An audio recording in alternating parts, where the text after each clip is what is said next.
बिस्मिल्लाहिर्रहमानिर्रहीम। Dear students, अभी हमने पहले एक कुछ एक्सरसाइज 1.5 क्वेश्चन नंबर 2 का फर्स्ट पार्ट किया है। अभी क्वेश्चन नंबर 2 के सेकंड, थर्ड और फोर्थ पार्ट वो अभी हम कंप्लीट कर लेते हैं। अब जो क्वेश्चन नंबर 2 है, इसमें क्या कहा गया है कि A intersection B is not equal to B intersection A. अब ए क्या है, ए सेट कौन से हैं 1 4 8 9 10 और बी सेट कौन से हैं 2 3 4 7 10। अब देखो इन दोनों का आपस में रिलेशन क्या है, ये ओवरलैपिंग सेट है। और अभी मैंने क्वेश्चन नंबर 1 में आपको डायग्राम बना के बताया भी है कि जो यूनिवर्सल सेट है वो 1 से लेकर 10 तक एलिमेंट्स, ए जो है वो ए और बी का आपस में क्या रिलेशन है, वो ओवरलैपिंग सेट है। तो ओवरलैपिंग सेट को कैसे लिखते होते हैं मैंने आप लोगों को बताया है कि उसका जो ए का इसको ए और बी इन दोनों का कुछ पार्ट क्या है वो सेम है। और जो सेम है, अब सेम में कॉमन एलिमेंट लिख देते हैं, यानी 4 और कौन सा कॉमन है 10, तो वो दरम्यान में लिख दिया। अब ए के कौन से एलिमेंट हैं जो बी में नहीं है, वो 1 9 8। और इस तरह बी के कौन से एलिमेंट है जो ए में नहीं है, तो 2 3 7। अब देखो बेटा, हमने क्या करना है, इंटरसेक्शन लेना है, ए इंटरसेक्शन बी। अब इंटरसेक्शन में जब लेंगे इन दोनों का, तो इंटरसेक्शन में क्या से मुराद क्या होता है, इंटरसेक्शन से मुराद है कि जब ए और बी का इंटरसेक्शन लेंगे तो इनमें जो कॉमन एलिमेंट है, कॉमन एलिमेंट कौन से हैं 4 और 10। और वो इधर जो हमने सर्कल बनाया वो कौन सा एरिया है जो 4 और 10 को शो कर रहा है, वो ये वाला हिस्सा है 4 और 10। तो इसलिए ये 4 इस एरिया को जो कॉमन हिस्सा है उसको शेड कर दिया और हॉरिजॉन्टल लाइन से शेड किया है, तो इसलिए क्या horizontal line represent A intersection B. Same इसी तरह जो हमने बी इंटरसेक्शन ए लेना है, अब वही बनाया। ये यूनिवर्सल सेट है हमारे पास, ये यूनिवर्सल सेट हमने रिप्रेजेंट किया रेक्टेंगल से। इसी तरह जो हमारे पास ये सेट ए है, ये सेट बी है। अभी बताया है कि ये वाला हिस्सा जो है 1 8 9, ये वाला हिस्सा है जो 2 3 7, और जो कॉमन हिस्सा है वो 4 और 10। क्योंकि बी इंटरसेक्शन ए ले लें तो कॉमन कौन सा हिस्सा होगा, ये वाला। तो और इस एरिया को मैंने जो शेड किया है वर्टिकल लाइन से शेड किया है, तो इसलिए कह दिया कि ये वर्टिकल लाइन जो है रिप्रेजेंट कर रही है बी इंटरसेक्शन ए को।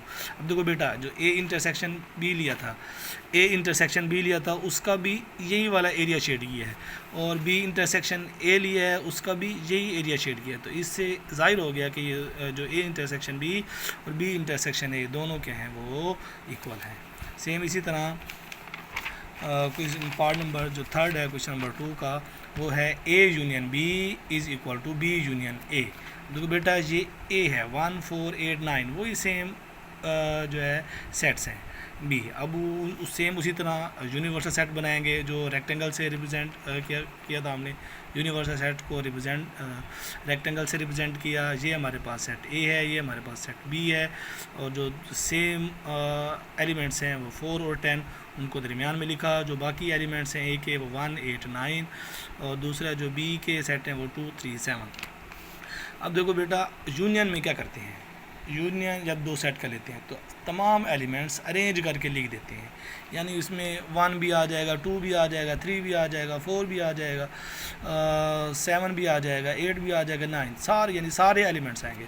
तो इसीलिए अब देखो, जो मैंने क्या कर दिया, ए और बी तमाम जो ए और बी का जो एरिया था दोनों को क्या कर दिया है, शेड कर दिया है, और उसको शेड किया है वर्टिकल लाइन से। तो इस तरह vertical line represent A union B. Same इसी तरह बी यूनियन ए लेंगे तो बी यूनियन में भी वो यही वाला हिस्सा आ जाएगा, यानी 4 और 10, यानी बी के भी तमाम एलिमेंट्स, ए के भी तमाम एलिमेंट्स को हम अरेंज करके लिख देते हैं। तो इसलिए इसको मैंने हॉरिजॉन्टल लाइन से रिप्रेजेंट किया, तो इधर भी कह दिया horizontal line represent B union A. अब देखो, अगर मैंने ए यूनियन बी लिया, उसका भी यही ए और बी सारा एरिया शेड किया है, बी यूनियन ए लिया है तो उसका भी सारा एरिया शेड किया है।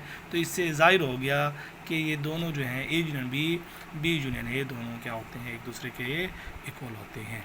सेम इसी तरह बेटा, जो थर्ड जो फोर्थ पार्ट है हमारे पास, A complement is not equal to B complement. अब कॉम्प्लीमेंट क्या होता है, कॉम्प्लीमेंट यानी किसी भी सेट का जब आप कॉम्प्लीमेंट लेते हो तो उसको यू में से माइनस कर देते हैं। यानी ए का कॉम्प्लीमेंट लेना चाह रहे हैं तो ए कॉम्प्लीमेंट से मुराद यू माइनस ए, बी का कॉम्प्लीमेंट लेना चाह रहे हैं तो यू माइनस बी, यानी यू के वो एलिमेंट जो ए में नहीं है, यानी यू में से ए को निकाल देंगे तो आपके पास ए का कॉम्प्लीमेंट आ जाएगा, बी में से यू में से बी को निकाल देंगे तो बी का कॉम्प्लीमेंट आ जाएगा। अब बेटा ये ए का कॉम्प्लीमेंट है यू माइनस ए, वही सेट क्योंकि वही ये मौजूद हैं तो पहले बताया है कि ये ए हिस्सा ये बी हिस्सा, अब ये यूनिवर्सल सेट, अब ए का कॉम्प्लीमेंट लेना चाह रहे हैं तो अब यानी ये जो यूनिवर्सल सेट क्या है, ये कंप्लीट रेक्टेंगल। अब इसमें से हमने ए को माइनस करना है, यानी ये वाला इससे इसको माइनस कर दिया, अब इसको माइनस कर दिया यानी बाकी कौन सा एरिया बचा, ये वाला सारा। तो इस सारे को आपने क्या कर देना है, इस सारे को शेड कर देना है, और इस सारे को मैंने किससे शेड किया, वर्टिकल लाइन से। तो इधर लिख दिया कि वर्टिकल लाइन जो है रिप्रेजेंट ए कॉम्प्लीमेंट। सेम इसी तरह बी का कॉम्प्लीमेंट भी लेंगे तो बी का कॉम्प्लीमेंट से मुराद यानी बी हिस्सा निकाल देंगे, बाकी सारा जो है वो शेड कर देंगे। तो ये बी का कॉम्प्लीमेंट है, यानी बी हिस्से को निकाल दिया, यानी बी हिस्सा शेड नहीं किया, बाकी जो सारा यानी B complement is equal to U minus B, यानी यू की से मुराद ये कंप्लीट रेक्टेंगल। अब कंप्लीट रेक्टेंगल में से इस बी को निकाल देंगे, यानी इसको शेड नहीं करेंगे, बाकी सारे को शेड करेंगे तो ये किस चीज़ क्या आ जाएगा, बी का कॉम्प्लीमेंट आ जाएगा।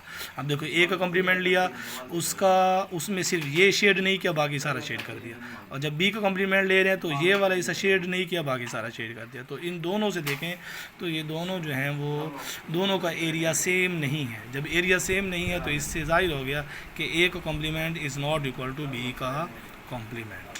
तो बेटा ये आज का लेक्चर हमारा कंप्लीट हो गया। अगर इसमें कोई पॉइंट क्लियर ना हुआ हो या कोई भी मुश्किल हो तो आप रब्ता कर सकते हैं अपने जो मुतलका जो सब्जेक्ट टीचर है, या मुझसे भी रब्ता कर सकते हैं, या मुतलका जो भी सब्जेक्ट टीचर है आप उससे रब्ता करके क्वेश्चन पूछ सकते हैं। अल्लाह हाफिज़।